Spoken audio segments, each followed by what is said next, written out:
Buenas tardes a un nuevo webinar de la comunidad Emocionándote, sintiendo, compartiendo y gestionando emociones del Instituto Conciencia. Y vamos a pasar a la presentación, a ver si esto voy a entrar por aquí. Eh, eh, eh. Ok, sí, ahora sí, vale, muy bien. Bueno, pues aquí tenemos el webinar de hoy, se llama De tal palo, tal astilla. Esto a todos nos suena, supongo, a unos más que a otros, sobre todo los que tenéis hijos o hijas, y vamos a hablar sobre todo esto. Primero vamos a tratar em, bueno, de hablar un poco de lo que decía aquí, ¿no? En la etapa adolescente integramos la personalidad cultivada a lo largo de la infancia, esto es importante, y una de las primeras cosas que vamos a ver. Y aunque no todo el mundo lo reconozca, pues es resultado de lo que vimos y sentimos de nuestros cuidadores, ¿no? Nuestros cuidadores, nuestros padres, nuestros abuelos, con las personas que nos criáramos, ¿no? Independientemente de quiénes fueran estas personas, ¿no? Así que bueno, vamos allá. Bueno, primero vamos a hablar de la etapa infantil, una etapa muy importante desde la perspectiva de que es cuando nosotros estamos en modo esponja, ¿verdad? Estamos copiando todo lo que pasa en nuestro entorno. Esto nos ha pasado, todos hemos pasado por aquí y todos hemos hecho lo mismo. Hemos estado copiando todo lo que podíamos copiar del entorno. Y bueno, aquí lo que decimos básicamente es que en la etapa infantil, pues como estáis viendo, desde que somos bebés hasta que ya empezamos a tener pues 9, 10, 11, 12 años, hasta los 12, 13 años, estamos en esa etapa de infantil todavía. Y en esta etapa de nuestra vida, pues somos totalmente dependientes, ¿no? Al final sabéis que los humanos, si no nos cuidan, pues no, morimos directamente, ¿no? Es decir, que somos totalmente dependientes para nuestra supervivencia, ¿no? Y de esa perspectiva, para nosotros es muy importante que nuestros padres, que nuestros cuidadores simpaticen con nosotros, es decir, que nos reconozcan como algo suyo, ¿no? Y desde esa perspectiva, pues claro, al final estamos constantemente atentos al entorno, atentos a todo lo que está pasando, a cómo está pasando, a las reacciones que tienen ellos o ellas, y eso para nosotros es nuestro mundo, ¿de acuerdo? Nos sentimos seguros a través del apego, sabes que está el apego seguro y el apego inseguro. El apego seguro es con el que el niño tiene más confianza o la niña tiene más confianza y con la que se puede dedicar a jugar siempre y cuando a esa persona con la que tiene apego seguro pues le cuida y le trata bien, y entonces pues se siente bien y puede disfrutar de la niñez, por decirlo de esa forma. O podemos tener un apego inseguro, que es, por ejemplo, un padre o una madre que no nos trata bien o que no nos trató bien por distintas razones, quizás porque tenía estrés, porque tenía conflictos, porque estaba, digamos, trabajando durante mucho tiempo, por ejemplo, a niños o a niñas que se han criado en bares con sus padres trabajando, ¿no? Y no han recibido mucha atención. Y esto pues genera un apego inseguro. Entonces, como que son niños son más nerviosos, que tienen más tensión y todo ese tipo de cosas, ¿no? Bien. ¿Cómo hacemos esto? ¿Cómo nosotros copiamos a nuestros padres y a nuestros cuidadores? Pues, bueno, pues lo hacemos a través de la observación, ¿no? Estamos muy atentos a todo lo que está pasando. Cuando estamos jugando, estamos atentos a nuestro juego porque tenemos ese apego seguro que os comentaba antes, pero cuando no, estamos observando constantemente a nuestros padres, a nuestros hermanos mayores, a nuestra familia, a nuestros tíos, a nuestros abuelos, atentos a todo lo que está pasando, a cada situación, a cada circunstancia. Y todo esto incluye la postura, los gestos que tienen los adultos, y las reacciones emocionales de quienes nos cuidan, ¿no? De quienes están con nosotros. Desde esa perspectiva, estamos atentos absolutamente a todo. Somos, como decíamos antes, modo esponja. Estamos en modo esponja y absorbemos todas las emociones y todos los sentimientos que están relacionados con las personas que nos cuidan, ¿no? Entonces ahí nosotros decimos que modelamos a las personas, no es que las copiemos, ¿no? Por decirlo de esa manera, sino es que las modelamos. ¿Qué diferencia hay entre copiar y modelar? Bueno, pues que copiar, si yo veo que alguien dibuja algo de una manera determinada, pues yo puedo aprender la técnica y copio el dibujo que esa persona ha hecho, e incluso puedo copiar la técnica. Pero modelar incluye copiar también la postura, el estado de ánimo, el gesto, etcétera, etcétera. O sea, un modelado tiene que ver más con una copia más profunda a otros niveles que muchas veces, en la mayor parte de las veces, no somos conscientes. De hecho, los niños tienen una capacidad de empatía, que ya sabéis que es la capacidad de poder saber lo que siente el otro, brutal, ¿no? O sea, enorme, muchísimo más grande que la de los adultos. Y por lo tanto, cuando estamos en ese proceso de empatía constante con todo lo que hay en el entorno, aunque llegue mi madre o mi padre o un adulto con una sonrisa de oreja a oreja, si está preocupado o está tenso, yo, como menor, lo voy a notar muy claramente. Y aunque yo no puedo entender, ni razonar, ni comprender por qué está pasando lo que está pasando, pues independientemente de eso, de que yo lo entienda o no, lo que voy a hacer es intentar copiar esta emoción. Y esto, aquí hay dos teorías, ¿no? Desde el Instituto de Homoconciencia vemos, como desde la técnica Homoconciencia vemos dos teorías. La primera teoría está relacionada, a ver un momento, silenciar todo. Ahí, vale. La primera teoría está relacionada con que si yo veo, por ejemplo, que mi padre o mi madre o un hermano mayor que yo, especialmente cuando son 5 o 6 años mayores que yo, están tristes o están enfadados o tienen miedo, entonces, aparte de fijarme en su gesto y todo esto, voy a percibir esta emoción. Entonces, en mi afán de comprender qué le está pasando, copio la emoción. ¿Esto cómo lo hacemos? A través de las neuronas espejo que tenemos en el cerebro. Estas neuronas espejo nos permiten conectar con los sentimientos profundos que tiene alguien, con los sentimientos y emociones profundos que tiene alguien. Lo tenemos todos, los adultos también lo hacemos, que es el proceso de empatía. Simplemente que los niños lo hacen con muchísima más facilidad porque están completamente abiertos a todo lo que reciben del entorno, especialmente a las personas que los cuidan, ¿no? En este caso podrían ser los padres, podrían ser los abuelos, etcétera. Aunque los padres siempre son los que, el padre, la madre o el conjunto de los dos, son los que más influencia suelen tener sobre el niño, ¿no? Entonces, o la niña. Entonces, ¿qué ocurre? Que cuando estamos en ese modo copiar, lo que vemos es que si vemos que están mal, queremos absorber su emoción para ponernos en su lugar. Esto lo hemos visto muchas veces, ¿no? El tema de si quieres entender a alguien, pues tienes que conocer su historia, tienes que entender cómo se siente esa persona. Y esto es posible que el niño lo esté haciendo de esta forma, o sea, de forma intuitiva o instintiva incluso, copia la emoción que tiene el adulto para poder hacerse una idea de qué es lo que le está pasando, qué le está ocurriendo. Esa podría ser una opción, porque a nivel mental no tenemos ni la madurez ni la capacidad cognitiva todavía como para interpretar lo que ocurre. Y la otra opción también está relacionada, una relación más romántica, pero que a mí me gusta, o no, yo siempre pensé que era así, de esta forma, está relacionada con que tengo tanto amor, siento tanto amor por mis padres, entre otras cosas, o por las personas que me cuidan, entre otras cosas porque los necesito para sobrevivir, que lo que hago es que copio las emociones que están sintiendo en mi afán de quitárselas. Es decir, es como si veo que sufre, y entonces yo lo que hago es que te quito el sufrimiento, ¿no? Esto es un poco lo que podría estar pasando. Vale. Entonces, otra cosa que nos ocurre cuando somos pequeños y que es importante recordar es que cuando somos niños, nuestros padres, nuestros cuidadores son gigantes, son absolutamente gigantescos, ¿no? O sea, son grandes, son personas que nos imponen mucho respeto. Y que hay dos tipos de respeto. Está el respeto desde el miedo, o sea, el respeto que me impone alguien porque tengo miedo, o está el respeto que está relacionado con el amor, es decir, con el respeto de que yo respeto a alguien desde el amor, lo admiro y entonces lo modelo, ¿no? Y lo copio para ver cómo actúa, ¿no? Aquí vemos cosas como, por ejemplo, que un niño puede ver a su padre afeitándose y cuando él es mayor se afeita, ¿no? Y no solo eso, sino yo he tenido casos, por ejemplo, en el que un padre se afeitaba con una maquinilla eléctrica, por ejemplo, una maquinilla de cuchilla, y le salen granitos en la cara, y el niño ve que le salen granitos, y cuando él se afeita con cuchilla también le sale granitos, ¿no? Casualmente. Esto muchas veces tiene que ver con somatizaciones, ¿no? De lo que hemos visto en los adultos. Sin embargo, cuando el padre se afeitaba con maquinilla eléctrica, no le pasaba eso y el niño, o cuando es adolescente o adulto, se afeita con una maquinilla eléctrica y no le ocurre eso. Entonces, desde esta perspectiva, muchos miedos, muchas alergias, muchas cosas que tienen los padres, los somatizan los niños. Y también los niños somatizan de forma diferente a como lo hacen los padres, porque dicen, claro, es que mi padre no tenía eso, o mi madre no tenía eso. Por eso siempre los médicos preguntan, ¿tiene antecedentes?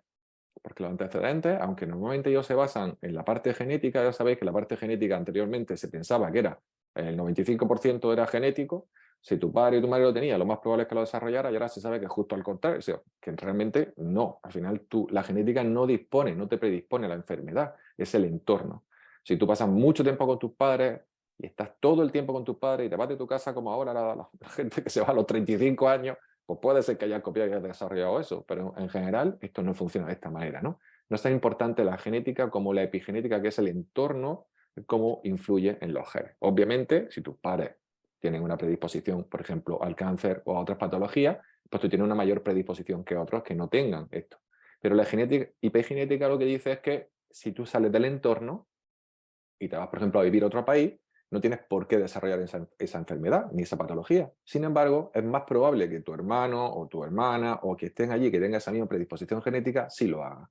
y está relacionada con el entorno, y esto tiene un componente importante psicosomático, aunque ya sabemos que muchas patologías de este tipo son multifactoriales, ¿de acuerdo? Y bueno, hasta aquí todo lo que quería decir con el tema de la etapa infantil, y ahora nos vamos a la etapa adolescente, que es la que nos ocupa. Bueno, pero era importante explicar esa primera parte. En la etapa adolescente pues aparecen, la etapa adolescente aparece de forma paulatina, es decir, todos los que habéis tenido hijos, adolescentes o hijas, ya lo sabéis, puede aparecer de forma paulatina, es decir, poco a poco, o puede aparecer de forma abrupta. ¿De qué depende esto? Pues esto depende de la velocidad de los cambios hormonales. Es decir, cuando nosotros tenemos un cambio hormonal muy, muy intenso, puede aparecer casi, te podría decir que de un día para otro, ¿no? Hay a mis padres que me comentan, es que ha pasado de un día para otro, de una semana para otra, ya ha cambiado, de que ahora no me des besos, ahora no me toques, ahora no sé cuánto, déjame en mi individualidad, déjame que haga lo que yo quiera, deja de decirme lo que tengo que hacer, cosas por el estilo, de una semana para otra.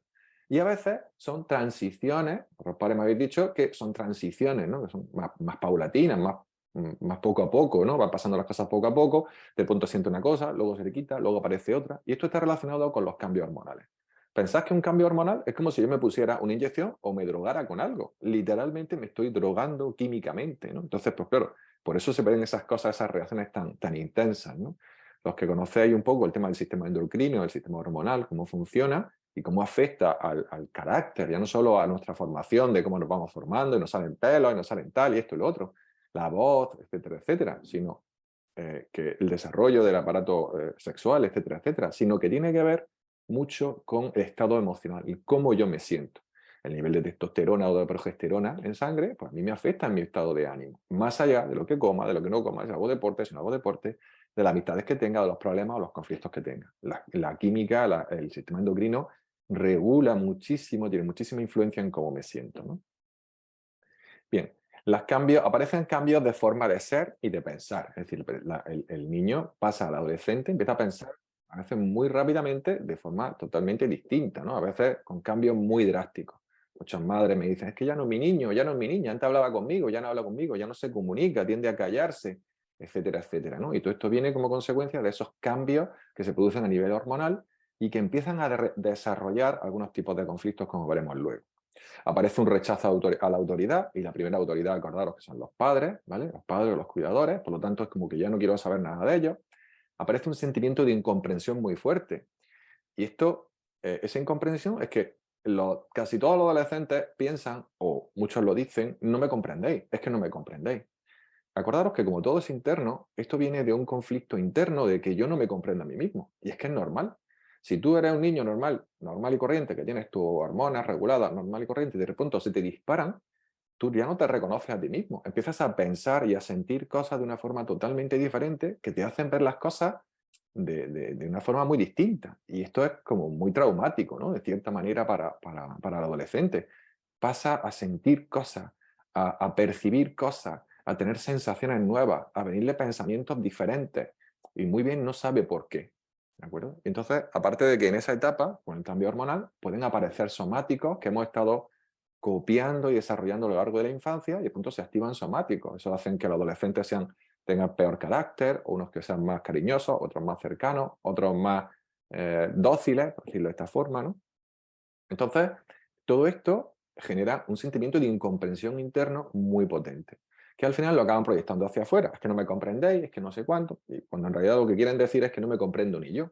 Así que aquí tenemos que ser muy pacientes como cuidadores para poder ver que están pasando por una fase por la que nosotros también pasamos y que, desde luego, es inevitable. Vamos a pasar por ahí, tenemos que empezar a pensar, adaptarnos a la forma de pensar del adolescente, ¿no? Luego aparece una mayor importancia de los amigos, es decir, empezamos a buscar, a consolidar nuestra propia identidad, y esto está relacionado con buscarnos nuestro propio grupo. Ante el grupo de la familia, todo estaba relacionado y se movía alrededor de la familia, y ahora ya empieza a verse fuera de ese contexto. Necesitan como volar del nido. En la naturaleza, la adolescencia es volar del nido. Pero como nosotros somos mamíferos y tendremos aquí a agarrar a la peña hasta lo que haga falta, ¿no? Hasta a veces hasta mucho más de lo que deberíamos, pues entonces, ¿qué ocurre? Que culturalmente, socialmente, estamos muy afectados que los adolescentes se queden en casa. En países nórdicos, por ejemplo, pues se ve que están muy aceptados que cuando el niño adolescente buscan, el propio gobierno les paga pisos de alquiler para que se vayan a estudiar a las universidades, incluso cuando están la universidad está en su misma ciudad, ¿no? Esto es súper curioso, pero tiene que ver mucho con esto, ¿no? Tiene que ver mucho con entender cómo funciona la adolescencia, ¿no? Y bueno, y hay muchas más cambios, hay muchas más que me podéis decir y me podréis contar seguro 1000 anécdotas al respecto. Y todo esto está relacionado, como decíamos, con estos cambios hormonales, con la incomprensión del niño de que a veces esos cambios tan rápidos, el primero que está confundido es él o ella y no sabe muy bien cómo relacionarse. Estos cambios hormonales también hacen que los adolescentes le den mucha importancia a cosas que para los adultos pues no la tienen. Pero esto ya nos pasaba cuando éramos pequeños, ¿no? Yo estoy muy acostumbrado a ver en consulta a personas que me dicen, a lo mejor personas de 30, de 40 años, que estamos trabajando con una situación del pasado, me dicen, sí, no, pues si no está pasando nada, son tonterías. Y yo siempre le digo lo mismo. Quizá para ti ahora, como adulto, sea una tontería, pero cuando tenías 7 años o cuando tenías 13 años, para ti era muy importante esa chica, ese chico que te gustaba, era muy importante tu amistad, era muy importante en la infancia el cómo te trataban en el colegio. Le daba mucha importancia a lo que te dijera la profesora. Una mirada mal puesta para una persona sensible puede ser una cosa muy importante, porque ese es su mundo en ese momento. Cuando somos adultos decimos, bueno, esto ya no tiene importancia, pero en ese momento sí. Por eso decimos, cuando hacemos técnica de conciencia, que no juzguemos, no juzguéis las situaciones que vemos cuando estamos trabajándolas, porque esas situaciones pueden ser muy críticas, en su momento podrían ser muy críticas y ahora verlas como una cosa como que no tiene importancia, ¿no? Y aún así hay que trabajarlas porque por eso salen, ¿no? Muy bien, continuamos. La parte de desarrollo de los conflictos. Como decíamos, los propios cambios hormonales es como si el niño se estuviera drogando, ¿no? O sea, directamente se está drogando. De hecho, algunos padres me contáis un poco en plan anécdota y jocoso, ¿no? Que el niño con 13, 14 años empieza a tener cambios muy raros y empiezan a hacerle pruebas de... tú y yo empezamos a hacerle pruebas a mi hijo o a mi hija sobre la droga, ¿no? Es decir, se estaba drogando y no se estaba drogando, pero sí se estaba drogando, no se estaba drogando exógenamente, es decir, con nada externo, no estaba fumando porros quizás, no estaba, o sí, pero no está, en teoría, si le hacen pruebas, no tiene ninguna droga en sangre, sin embargo, tiene una droga endógena muy potente, que son los cambios hormonales de los que estábamos comentando, ¿no? Que poco vienen a desarrollar todo esto. Entonces decimos, estos conflictos pueden aparecer a través de una experiencia directa o indirecta. ¿Esto qué significa? Una experiencia directa sería a través del propio cambio hormonal o de una experiencia que vivieran externamente, es decir, en el instituto, en el colegio, en donde estuvieran, depende de la edad que les corresponda, y que puedan desarrollar ese conflicto. Es decir, que se active un somático, se active un malestar del pasado que empieza a funcionar y empieza a entrar en acción. Y como están en esos cambios hormonales, pues no saben muy bien si esto es de la adolescencia, si es de un conflicto, no saben muy bien por dónde coger esto, ¿no? Y esto para los padres pues se entiende que es muy frustrante, ¿no? Muchas veces genera mucha impotencia y mucha frustración y también muchos miedos porque no saben cómo actuar, ¿no? Y la verdad es que lo mejor es dejarlo estar, dejarlo hablar con él, si es que, o con ella, si es que quiere hablar, y si no, pues dejarlo un poco estar, ¿no? Y decimos también experiencia indirecta, porque en esa edad todavía hay personas, sabéis que hay adolescentes más maduros y hay adolescentes más inmaduros. Los adolescentes inmaduros, aunque ya son adolescentes y tienen el cambio hormonal encima, tienen como una especie de visión infantil de las cosas y todavía tienden a copiar muchas cosas de los padres. Y en este sentido, si les pasa algo a los padres, se lo toman como muy personalmente y entonces lo viven de forma muy intensa. Y esto también confunde muchas veces a los padres porque no entienden por qué tienen esas reacciones tan dramáticas.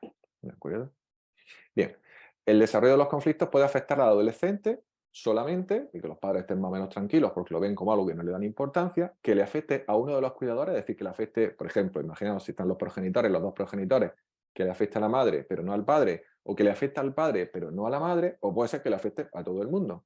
Y esto muchas veces está relacionado con el tipo de conflicto. Si ese conflicto lo copió de papá, lo copió de mamá, o lo copió de la abuela, o era una cosa general que está en la familia y que lo he ido observando a lo largo de la familia y con ese cambio hormonal como que se desarrolla, se exacerba y se hace como muy evidente, es decir, se dramatiza. ¿De acuerdo?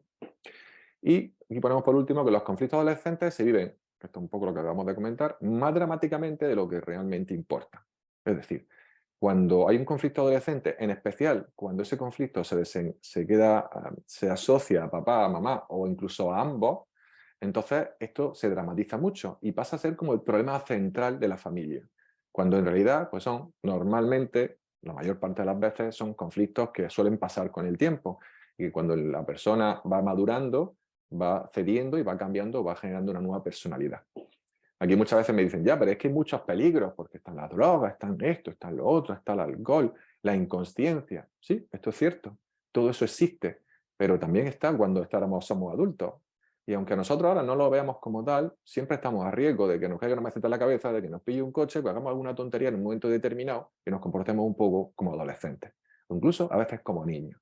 Y esto lo conocemos todos, personas que se acaban comportando como niños, como adolescentes y que pueden generar lo mismo. Así que tampoco hay que darle tanta importancia a esto. Pero ahora vamos a ver por qué ocurre esto, por qué lo vimos tan dramáticamente. Entonces, ponemos aquí, ¿y por qué duele tanto? ¿No? Porque esta es la pregunta que después más puede interesar a los padres y sobre todo cómo me tengo que comportar al respecto, ¿no? Bueno, pues todo esto se puede entender, por ejemplo, a través de la ley del espejo, ¿no? Muchas de las veces que nos pasa algo con nuestros niños, se puede aplicar a través de la ley del espejo. Ya sabéis que la ley del espejo tiene 4 leyes muy básicas. Quiere decir, en principio está relacionado o bien porque el niño está actuando de una manera que yo actúe en un momento que yo actúo en un momento determinado. Cuando soy adulto, muchas veces en un contexto diferente, pero yo actúo así. Y entonces me molesta mucho que el niño actúe así. Segundo, puede ser que el niño esté actuando de forma, por sus cambios hormonales, por el pronto que le da, por la reactividad que tiene, por la energía de la adolescencia y la juventud, que actúe de forma muy drástica o muy reactiva, cuando yo también actúo así. Lo que pasa es que yo, con la madurez, como que estoy más calmado, no tengo digamos, los problemas, digamos, de esa droga interna, esa droga endógena, que es los cambios hormonales. Bien, luego, por otro lado, tenemos cuando aparece una decepción, ¿vale? En la ley del espejo dice, cuando hay una expectativa sobre algo, muchas veces tenemos conflictos con los hijos, no porque los hijos estén haciendo nada en particularmente malo, sino porque nosotros tenemos una idea de cómo iban a ser, de cómo se iban a comportar, de qué iban a estudiar, de en qué iban a trabajar, etcétera, etcétera, o del éxito que iban a tener, a veces proyectado por nuestro propio éxito o por nuestro propio fracaso, y esto genera, de una manera u otra, un dolor muy fuerte porque no se cumple la expectativa. ¿De quién es la responsabilidad? Pues del adulto que genera la expectativa. ¿De acuerdo? Y la tercera está relacionada con que en otros contextos, que lo hemos comentado antes, yo hago lo mismo. Incluso a veces es una ley de espejo directa. Es decir, el niño hace algo que yo hago, el niño de pronto se da la vuelta y reacciona y te chilla, que es lo que tú haces, has hecho toda la vida con él, y te sienta fatal, ¿no? Entonces, pues monta un pollo porque te ha hecho algo que tú llevas haciendo toda la vida, pero muchas veces no lo reconocemos nosotros mismos. Entonces, si la ley del espejo actúa con todo el mundo, con cualquier persona, pues imaginaros con nuestros hijos, ¿no? Que están en contacto con nosotros, con nuestro constantemente, ¿no? Y que tenemos una relación de amor-odio, por decirlo de esa forma, muchísimo más intensa que con cualquier otra persona, incluso más que a veces que a menudo que con nuestra propia pareja, ¿no? Bien, ¿por qué duele tanto? Pues un reflejo puede estar relacionado con un reflejo, con el reflejo de un conflicto propio sin resolver. Es decir, que de una manera o de otra yo tengo un conflicto que no resolví en su momento, quizá cuando era un niño, en la etapa infantil, o quizá en mi etapa adolescente, y resulta que el niño copió eso de mí cuando era pequeño y yo me lo está proyectando ahora, me lo está relajando. Le está pasando lo mismo que a mí. Yo tenía problemas con las matemáticas, tiene problemas con las matemáticas. Yo me hacía pipí en la cama cuando era pequeño, el niño se hace pipí en la cama cuando era pequeño.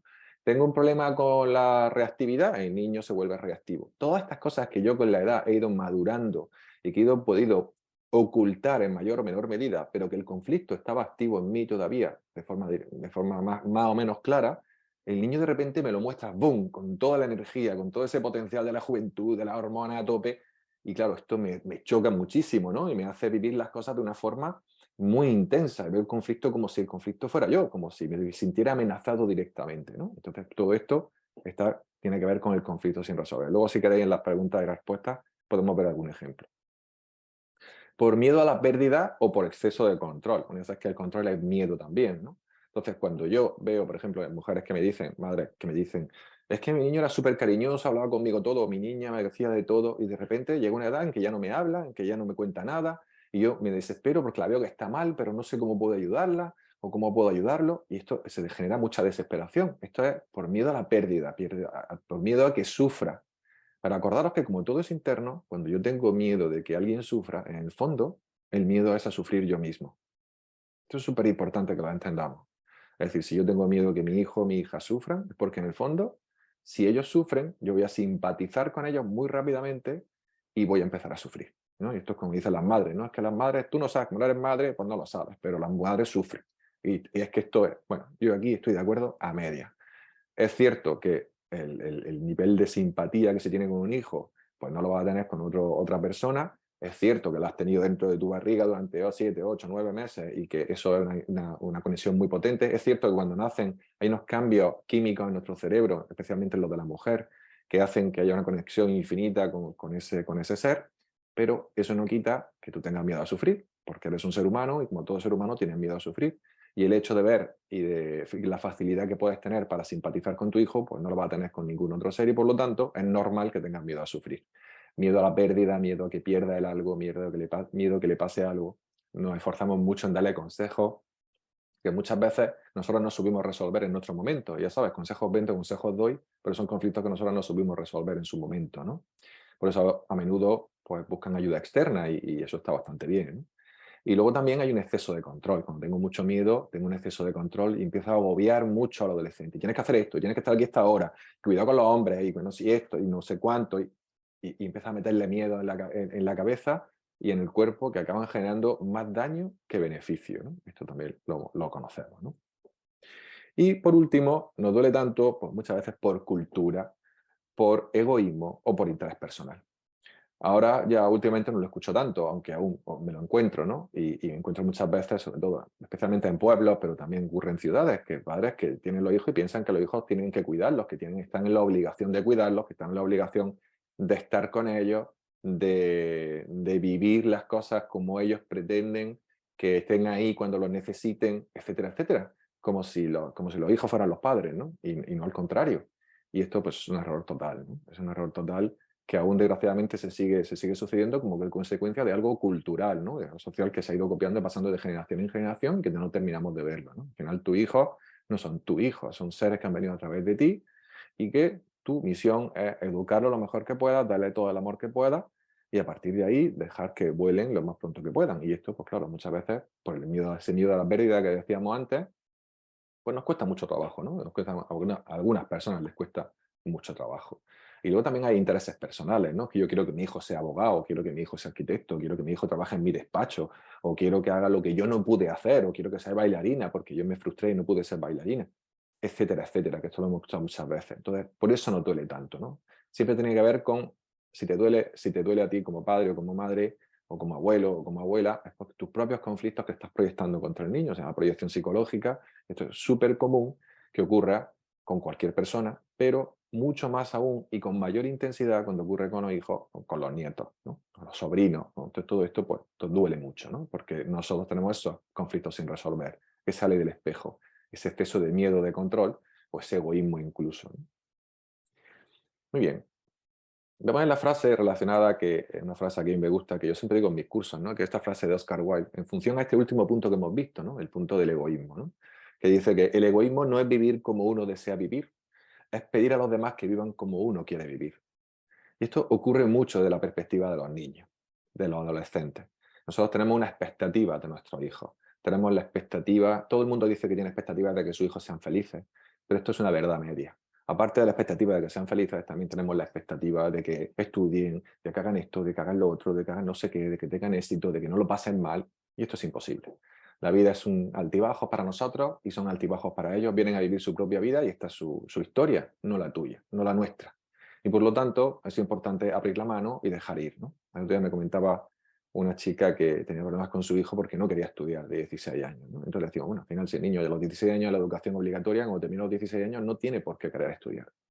Y esto me ha pasado varias veces a lo largo de los años. Y una de las cosas por experiencia que más hemos visto es que cuando la madre o el padre suelta, cuando deciden soltar y que el niño haga lo que quiera, resulta que a lo mejor repiten curso o cambian de carrera o hacen un módulo y luego resulta que empiezan a animarse por estudiar en el momento en el que sueltan. Mientras están agarrando, parece como que no están reaccionando, ni los hijos o los nietos no están reaccionando como a ellos les gustaría. Y muchas veces nuestro propio control, el que lo ata, el que les desmotiva, sin razón aparente, ¿no? Sin nada que externamente aparezca, pero está ahí nuestra preocupación, nuestra tensión, todo eso ellos están absorbiendo, están viendo nuestras reacciones y están reaccionando también a cómo nosotros nos movemos. Así que recordad, vive tu vida tú como quieras y deja que tu hijo o tu hija la viva como él o ella quieran. Esto es súper importante que lo entendamos porque al final todo es interno y ellos tienen que vivir y volar a su manera. Desde esta perspectiva, esta frase pues, viene súper a colación, ¿no? Desde esta idea principal de que ellos van a vivir lo que tengan que vivir, ahora aparecen nuevas carreras, el tiempo cada vez aparece más rápido, ahora pueden ser youtubers, ahora pueden ser exploradores, ahora pueden ser cogerse la mochila y viajar, cosas que a nosotros ni se nos ocurriría porque nos hubiera encantado en su momento, pero no fuimos capaces, no nos atrevimos, nos queremos estar con nuestros padres, vivir en otros países, cosas que a nosotros no se nos ocurriría, ahora ya está mucho más abierto, todas las cosas cambian, los idiomas vuelan, ya todo el mundo tiene idiomas, todo el mundo tiene carreras, todo el mundo tiene... Y esto hay que dejarlo, ¿no? Hay que aceptar esta evolución y dejar que sean felices a su manera. Y si se estrellan, pues bueno, pues siempre estaremos ahí para apoyarlos en la medida de lo posible, sin sobreprotegerlos, porque si no, ya sabes que se pueden enganchar, le das la mano y te cogen el brazo, y eso es un problema en sí mismo, y dejar que vivan su vida para que nosotros podamos vivir la nuestra. Y ya para terminar, vamos a dejar el tema de las ideas clave. Bueno, en la etapa infantil se copian los conflictos que más adelante se pueden presentar. En la adolescencia se proyectan las creencias y malestares del pasado, es decir, todo lo que copiamos en la infancia, todas las experiencias que tuvo ese niño o esa niña, incluso todas las emociones que copiaron de sus progenitores y sus padres, se van a proyectar, muy probablemente. Todo conflicto adolescente que nos duele, es decir, que nos toca, está relacionado con los propios conflictos sin resolver, lo que nosotros no hemos resuelto. Y recuerda que el adolescente no se entiende a sí mismo, porque los cambios hormonales son muy fuertes, sobre todo al principio. Que su vida es suya y que no está aquí para hacerte feliz a ti. Esa sería un poco la frase última que daríamos de grabarnos un poco a fuego, ¿no? Están para hacerse felices a sí mismos. Y nosotros estamos para hacernos felices a nosotros mismos y para hacer lo posible porque esos sean felices, porque eso es el amor, ¿no? Hacer todo lo posible porque los demás sean felices, siempre y cuando yo no me esté fastidiando, ¿no? Muy bien, pues hemos terminado con la presentación. Vamos a... Podéis abrir ya micro, presentación intensa y rápida porque hemos empezado tarde, bebo un poco de agua.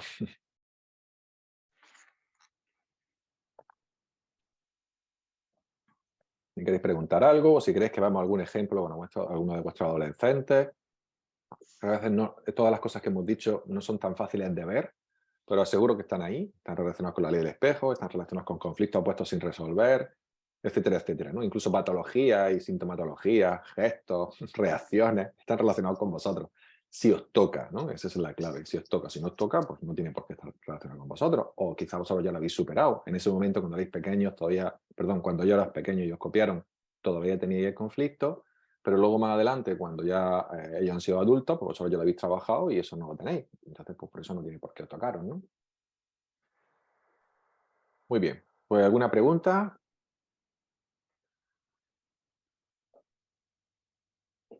¿O todo clarísimo?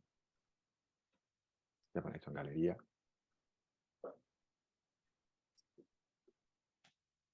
¿He sido demasiado intenso? Sí, Miguel Ángel. Sí. ¿Qué ¿Qué pasa, tal? Bueno, Isaac? ¿Cómo estamos? ¿cómo estamos? Muy bien.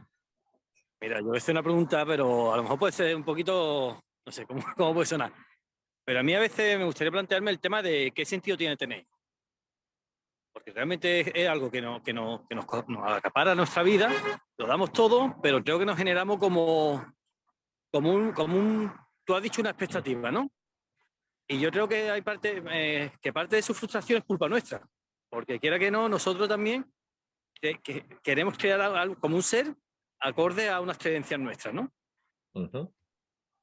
Entonces, yo a veces me pregunto, bueno, realmente el darle esa libertad de que sean ellos mismos va a veces en contra de nuestro propio criterio, ¿no?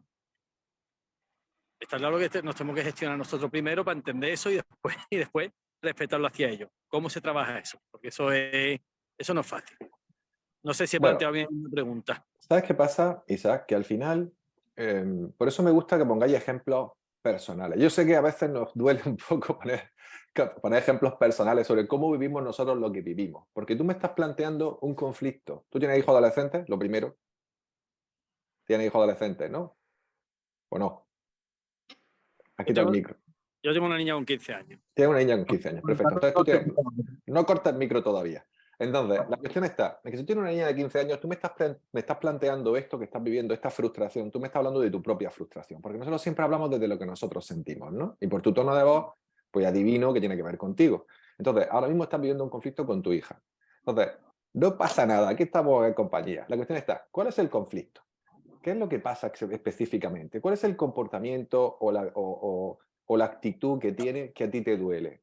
Porque si hablamos en general, yo ya he hablado de muchas generalidades a lo largo de la presentación, ¿no? He hablado de muchas generalidades. En realidad he tenido prácticamente en cuenta casi todas las contingencias. Digo casi todas, para mí son todas, pero seguramente se me habrá escapado alguna, ¿no? Porque yo no soy omnipotente y no lo sé todo.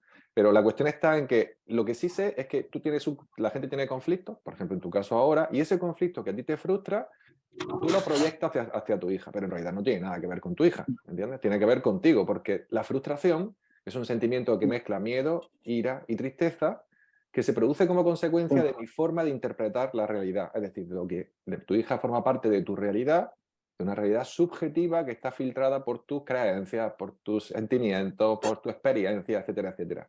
Así que, ¿qué es lo que pasa con tu hija específicamente? Y entonces te puedo ayudar específicamente, ¿vale? Porque si no te voy a hablar de una generalidad y esto no va a llegar a ningún sitio, es decir, porque te voy a repetir lo mismo que te he dicho en la presentación. Así que venga, atrévete y dime qué pasa.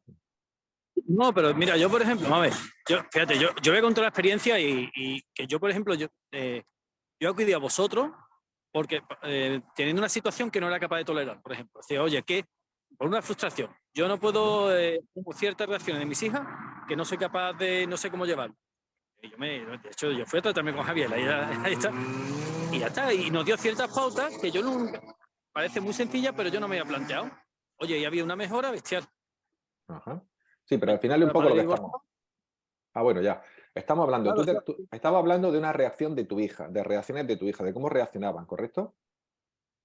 claro, reacciones de mi hija. Entonces, claro, pero muchas veces están relacionadas con nosotros mismos. Porque yo sí siento que cuando la niña cumple una expectativa que yo tengo respecto a lo que mi hija debería de ser, o sea, yo tengo una hija, por ejemplo, no es el caso, ¿no? Que quiero que sea, yo que sea astronauta. Y cuando la niña resulta que es una petarda con los estudios, ya, ¿qué falla?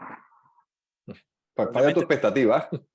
bueno, te estoy poniendo un ejemplo tonto, pero es verdad, el Sí, primero sí. que falla quizás seamos nosotros mismos porque estamos generando esa expectativa, Es que, ¿vale? pero eso no es un fallo, es una normalidad. O sea, no es un error generar una expectativa, es una cosa normal en base a una visión de futuro.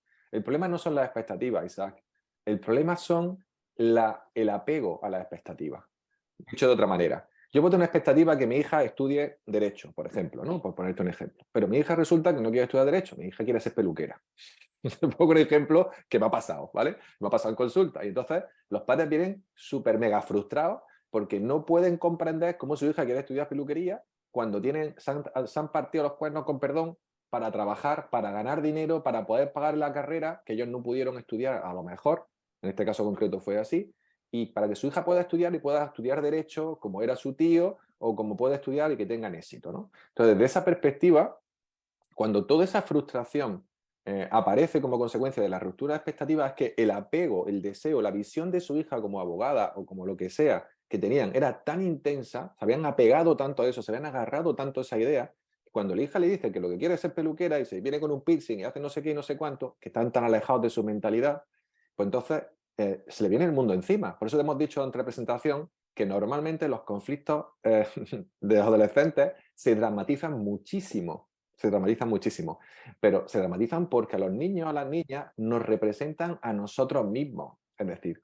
están representándonos a nosotros mismos y a nuestras expectativas como si fuéramos nosotros, es decir, los padres ven a los hijos y a las hijas como si fueran ellos mismos, a veces incluso más que ellos mismos, porque tú sabes que hay padres que lo dan todo, todo, lo cual es un error. Cuando tú te das completamente a una relación, ya no digo es una relación de pareja, que esto pasa mucho, ¿no? Es que me doy mucho y yo no recibo lo mismo. Bueno, tú te das porque tú quieres darlo, no porque, ¿sabes? O porque tienes algún conflicto y te crees que no te van a querer si no das todo. Pero cuando eso ocurre con un hijo o con una hija, no hay nada que echar en cara, ¿sabes? Es mucho más difícil echar en cara las cosas porque lo estás viendo desde que eres pequeño, lo has visto crecer y quieres lo mejor para esa persona. Entonces, claro, el apego a la expectativa no solo se ha ido creciendo conforme ha ido creciendo la persona, sino que además el deseo de felicidad por amor puro a nuestros hijos y a nuestra hija está produciendo un apego a esa realidad que nosotros hemos visto. Y esto es lo que produce ese dolor. Entonces, ¿qué es lo único que podemos hacer? Mirar hacia adentro y trabajar esto dentro de nosotros. ¿Cuál es el problema? Mejor dicho, sí, ¿cuál es el problema? Pues que no tenemos las herramientas, porque no hemos tenido educación emocional, porque no hemos estudiado inteligencia emocional, porque no tenemos vistas de trabajar en psicología, de leer sobre psicología, Ahora ya llevo unos años que estamos viendo muchos libros de autoayuda y tal, pero para casos particulares no es tan fácil de trabajar. Los libros de autoayuda hablan de generalidades, como puede ser la presentación que yo he hecho, dentro de que todo lo que digo pues, está ahí y lo he visto en consulta a lo largo de 15 años, ¿no? Pero la cuestión está en que no te dan herramientas específicas para trabajar contigo.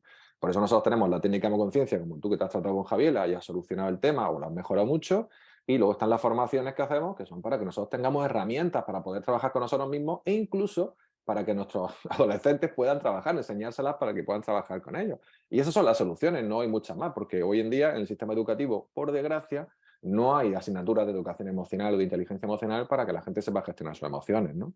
Así que, bueno, pues eso es lo que hay. Al final es mirar hacia adentro y trabajarlo, pero efectivamente, si a ti te duele, y yo no digo solo de tu hija o lo que sea, si a ti te duele algo, pues es tuyo. Si es que, porque las emociones siempre son, acordaros que yo digo en la nueva clase en la Universidad de Almería de inteligencia emocional, decía, las emociones son las reacciones o respuestas del cuerpo a tu propio pensamiento. Por lo tanto, todas las emociones que tú sientas, agradables o desagradables, son solo tu responsabilidad. No es responsabilidad de nadie. No obstante, Miguel Ángel, yo también observo, por la experiencia mía, es que cuando los niños llevan una edad que pasan de... Bueno, tú has puesto la primera diapositiva que eran niños y la segunda adolescente, ¿no? Sí, Pues yo creo que la adolescencia realmente, la preadolescencia, ese cambio, es cuando van cogiendo su propia personalidad. ¿Me entiendes? ¿Qué pasa? Que cuando los niños se van creando una personalidad, yo siento en mi hija que hay un conflicto, por ejemplo, entre lo que yo le he inculcado que debe ser la educación y lo que es ella realmente. Entonces hay que estar como muy atento para respetar, bueno, respetar lo que es ella realmente, o tu hijo. Es difícil porque va muchas veces en contra de lo que yo quisiera, pero ahí está bueno, lo que es el respeto hacia lo que es la persona, y hacia uno mismo y hacia tu propio hijo, ¿no? Aunque es difícil. exacto. La cuestión está en que como tú no puedes obligar a tu hijo a hacer nada, esa es la realidad. Y más como está la ley ahora, más todavía. Antes nuestros padres, a mí me daban aguantado y me ponía firme, pero ya sabes que esto ya no se puede hacer, ¿no? Y no se debe hacer además. Entonces, desde esa perspectiva, al final es tu expectativa, ¿no? Tú le educas según tu criterio, que crees que es el más acertado para ella. Eso no significa que lo sea, ¿eh? Solo significa que es tu creencia, que crees que es el más acertado para ella en este caso, y que luego eso no coincida con lo que ella reacciona. Bueno, pues entonces estás rompiendo tu expectativa, entonces pues tú te frustras, porque llevas mejor muchos años inculcándole algo que luego resulta que no es como tú quieres. Pero te doy una buena noticia. Toda la educación que le has dado, de verdad, de corazón, todo lo bueno que tú tienes, te garantizo que está ahí y que más tarde o más temprano va a salir. Lo que pasa es que saldrá cuando tenga más edad, no ahora. Entonces entiendo tu frustración, comprendo esta frustración y esta impotencia, entiendo que lo estés pasando mal, pero te garantizo que no es tiempo perdido lo que le has dedicado a educarlo. Y que esa educación, más tarde o más temprano, vas a ir, lo vas a ver en ella reflejada y te vas a sentir muy orgulloso de lo que hiciste. Eso garantizado. Me tranquiliza. Muchas gracias. Nada, nada, Isaac, gracias a ti. Muy bien. ¿Alguien más quiere comentar algo? ¿Algún comentario, algún ejemplo sobre un hijo, una hija, o que tengan edad adolescente? Incluso también pueden ser niños, no pasa nada. Hoy porque hemos hablado de adolescentes más particularmente, pero en realidad también hemos hablado de niños. Yo siempre tengo la misma pregunta, Miguel. Creo que ya te la he hecho alguna vez. Si tú no Que tienes adolescentes, hijos adolescentes. ya, pues no tengo adolescentes propios, pero tengo adolescentes en consulta. Ah, vale, vale. Y siempre me encuentro lo mismo. O, por ejemplo, me ha llegado ahora una chica nueva que su problema de ansiedad, buscando, preguntando simplemente a la madre, me he dado cuenta de que la madre tenía exactamente el mismo, la misma sensación de perfeccionismo y de autoexigencia que la que tenía mucha ansiedad. Entonces, ¿qué hago? Si a mí lo que me encasqueta es al adolescente de 12, 11 años tiene, Vale. que todavía es un poco niña. Para empezar, 11 años todavía no llega a la adolescencia. O sea, sería una Sí, pero está adolescencia, exactamente, sería una preadolescencia muy temprana, ¿no? A veces tienen que tener en cuenta, no sé si tú lo has vivido ya como preadolescente o no, pero sí te digo que los padres muchas veces, en el momento en el que un poco se les descuadra, ya está con la adolescencia, ya está con la adolescencia, ¿no? Que te lo dicen mucho, ¿no? Vale, efectivamente, con 11 años todavía nosotros lo consideramos niños o niñas, ¿vale? Entonces, de esa perspectiva, efectivamente, lo ideal sería trabajar con los padres. ¿Qué es lo que hago yo? Pues yo lo explico muy clarito, porque yo con el tiempo me he ido yo siempre he sido muy directo, pero con el tiempo me he ido volviendo más directo todavía. Más simpático, pero más directo. Entonces, ¿qué ocurre? Que les digo, mira, tú puedes gastarte el dinero que tú quieras en trabajar con tu hijo o con tu hija. Si tu hijo o tu hija ya han desarrollado una sintomatología asociada a un tipo de reactividad o de personalidad, entonces podemos trabajarlo. Pero si es una reacción conductual, si lo que tú quieres, lo que te está doliendo es la conducta del niño o la niña, en ese caso, siempre lo ideal es que trabajen también los padres. En preferencia, la madre. ¿Vale? O sea, incluso cuando haya copiado las cosas del padre, vas a obtener mayores resultados con la madre. ¿Por qué? Pues porque ha estado muchos meses dentro de la barriga de la madre y el bebé, el niño o la niña, ya incluso de niño o de adolescente, son más madre que padre. ¿Vale? Por muy padreros que sean o por mucho que se parezcan al padre, pero siempre tienen una conexión más fuerte con la madre. Y puedes trabajar cosas del padre trabajando con la madre, curiosamente. ¿Vale? Entonces, aparte de eso, tienes que tener en cuenta que los padres están, como en su figura de hombre, tienen menos predisposición al trabajo personal, ¿vale? El trabajo emocional. Entonces, desde esta perspectiva, siempre es mejor trabajar con la madre porque van a estar más abiertas. Pero a veces pasa al contrario. Lo ideal es hablar con los dos, es hablar con el padre y con la madre. Mira, el niño representa o la niña representa esta conducta, yo puedo trabajar con el niño o la niña, pero claro, si sigue viendo esa misma conducta en la casa, todavía está en modo esponja, todavía está absorbiendo cosas y puede ser que vuelva a desarrollarla. Lo ideal es trabajar, como nosotros trabajamos, ya sabes, con técnicas como conciencia familia. Es decir, trabajar con los progenitores y trabajar con el niño. ¿El problema cuál es? Pues que los padres, como tú bien dices, muchas veces no ven el conflicto en ellos. Tendrían que ver, les puedes dar a partir de ahora esta presentación. Decirles, coge este enlace de YouTube, que lo vamos a subir a YouTube, veis esta presentación y luego hablamos. ¿Vale? Vale, vale. Voy a empezar a repartir. Exactamente. Reparte el enlace y lo vas pasando. Y entonces, a través de la presentación, porque todo lo que me estás contando y todo lo que te vayas a encontrar va a estar más o menos representado en la presentación que hemos visto. ¿Sabes? Es que es así. Ahora, incluso viendo esta presentación, ¿te van a decir que te acuestes? Sí, te lo van a decir porque no están dispuestos a entrar en su propia emocionalidad. Y esto Exacto. pues también hay que comprenderlo, ¿no? Entonces, desde esa perspectiva, pues puedes trabajar al niño. Yo personalmente, cuando hablo con el niño o la niña, con este tipo de padres que no quieren trabajar, le explico al niño como si fuera un adulto, adaptando el vocabulario, cuál es la situación, que creo que los padres también tendrían que trabajar, ¿vale? Pero que mientras que te estén trayendo aquí, voy a hacer todo lo posible porque tú estés lo mejor posible y porque te tomes las reacciones de tus padres lo mejor posible. Y eso es lo que podemos hacer. ¿Vale? Vale. Y sanando, o sea, si ese niño o adolescente o lo que sea llega a superar ese conflicto, la línea se limpia, entre comillas, o sea, puede ayudar también a sus padres en el Ayuda proceso. a sus padres de forma indirecta Ujú. porque ya él no le hace de espejo en esa cuestión, en ese conflicto, pero de forma indirecta. Ayuda mucho más trabajar con la madre o el padre hacia abajo, ayuda mucho más cuanto más pequeño sea el paciente. O sea, si el niño o el cliente, el niño o adolescente, cuanto más joven sea, más probabilidad es que trabajando con el padre o la madre, a veces en una sola sesión, desaparezca el patrón de conducta del niño o de la niña. Ya. Pero si trabajas solo con el niño y quitas el conflicto en el niño o la niña, entonces lo que ya al menos va a evitar sufrimiento en él o en ella y vas a evitar también sufrimiento en los padres del quien haya copiado Al eso. verlo. Claro, Porque claro, ya porque no lo van a ver. no va a haber reflejo emocional. Claro, claro. Supongo que los hijos de ese adolescente pues no tendrán ese patrón de conducta porque ya está, se Bueno, supone. lo copiarán de los abuelos. Lo copiarán de los abuelos, seguramente. Si ven a los abuelos, sí que el problema es que como tenemos cuando somos pequeños, somos esponjas, pues no solo de los padres más, pero también vamos copiando cosas de los abuelos, ¿sabes? Máxime si eso pasó por nosotros, si eso lo cogimos como conflicto somático. Vaya. Sí. Bueno, vale. Por eso es tan importante el tema de la educación emocional, ¿no? Siempre estamos hablando de esto, pero es que es así. Es muy importante la educación emocional. Es muy importante que las personas sepan autogestionarse, que aprendan a reconocer sus emociones y sus sentimientos y que aprendan que eso se puede modificar, porque al final, ya cuando son tan jóvenes todavía no, pero cuando ya empiezan a ser mayores, 14, 15, 16, 17 años, la adolescencia a veces dura hasta los 19, de hecho, o sea, químicamente me refiero, ¿no? Esto produce ya fijaciones mentales, es decir, tenemos arboledas neuronales desarrolladas con un patrón de conducta muy específico que no son tan fáciles de cambiar como limpiar unas emociones, ¿sabes? Están asociados, de hecho, bueno, tú como psicóloga lo sabes, ¿no? El hecho de que hay que hacer un acompañamiento. Entonces, claro, pues ese es el tema. Lo ideal sería que estas personas tuvieran sus propias herramientas, independientemente de que luego vayan a trabajar sus emociones y que vayan al psicólogo que la acompañe a través de una cognitivo-conductual o de cualquier otra técnica que le ayude a cambiar esa forma de pensar poco a poco. El hecho es que ellos se puedan ir gestionando en el día a día, eso le da una autosuficiencia y un valor que yo creo que está poco valorado hoy en día, ¿no? Le damos poca importancia. Sí, sí, total, total. Muy bien, Alma. Pues muchas gracias por tu Gracias. pregunta.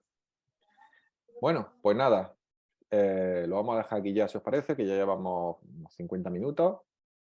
Y nada, Javiela, ¿vas a decir algo? Yo quería hacer una propuesta a los padres. Bueno, porque yo trabajo con muchos adolescentes, como está en el instituto, pues bueno, y como Alma, pues con muchos preadolescentes también.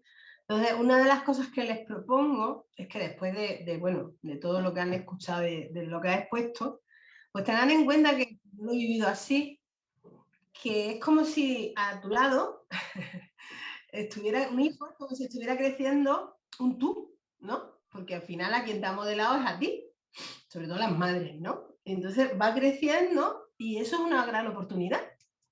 En vez de, ¿por qué nos enfadamos cuando ya son adolescentes? Porque ya ha crecido, ya ha modelado prácticamente a los 12 años más o menos, ya ha generado toda su estructura de personalidad. Y la ha copiado evidentemente de gran parte de ti, que eres su madre, ¿no? Entonces, claro, ha copiado todo. Las luces, las sombras, todo. Entonces, es una oportunidad para conocerte a ti mismo. Es decir, en vez de, claro, ¿qué te va a dar rabia? Pues lo que no te gusta de ti. Porque si eres reactivo y tu niño es reactivo, pues tú no te gusta eso. Entonces, pues vas a empezar a tener, ¿no? Lo que hemos estado diciendo, empiezan a resonar los conflictos porque en realidad te está haciendo de espejo. Pero eso es una gran oportunidad de autoconocimiento y de autogestión. Porque si tú sabes eso, pues a lo mejor al adolescente, como me decía una madre hoy, dice, es que no quiere ir a verte. Igual, no me importa. Pero de momento podemos empezar a trabajar contigo, que te va a venir muy bien. Entonces, tener un adolescente a tu vera también es una oportunidad para ti mismo, ¿no? Es como yo lo he vivido, ¿vale?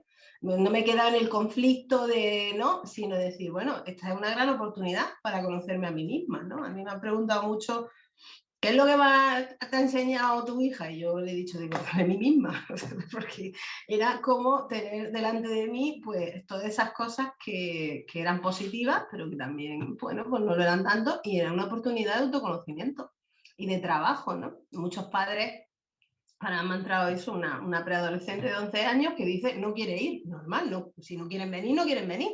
Y me decía la madre, ¿qué hago? Y digo, pues ven tú.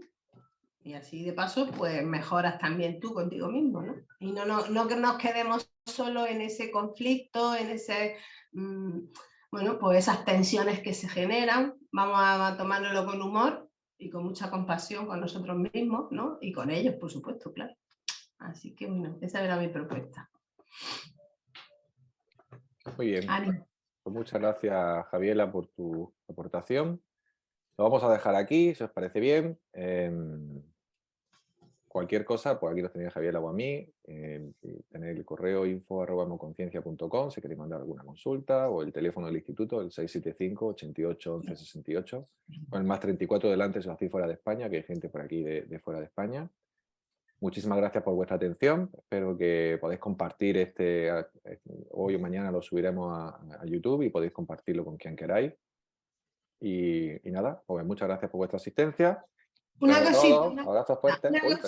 hacedme reseña en YouTube, que es lo que os parezca, en el Google y todo eso. Por favor, necesitamos vuestra opinión para que nos visualicemos más. ¿Ok? Venga, besos, abrazos, chao, chao. Yo.